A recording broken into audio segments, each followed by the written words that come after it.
New tonight, a nasty dispute for nearly 2 years has pitted neighbors against one another in a small town. They're battling it out in Howell on Pingree Road near Coon Lake Road. Action News reporter Simon Shaycat shows us how it all started and why they're continuing to accuse each other of wrongdoing.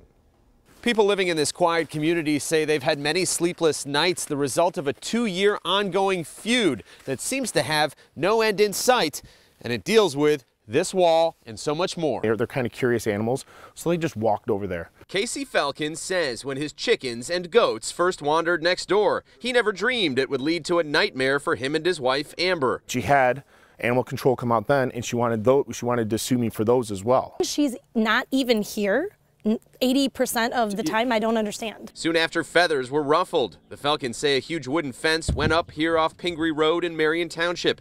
Notice the bright Christmas lights. Casey swears keep him up at night. Oh yeah, that's all her property.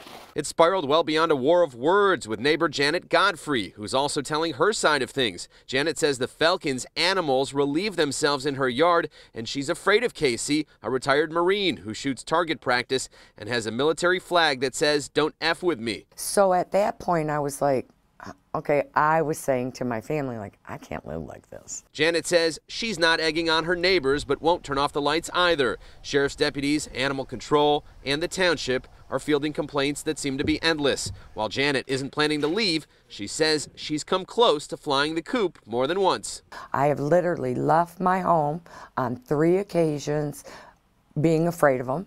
Sadly, the people living out here aren't confident that they'll be able to resolve their differences in a cooperative and peaceful manner. That's why attorneys on both sides continue to have their hands full.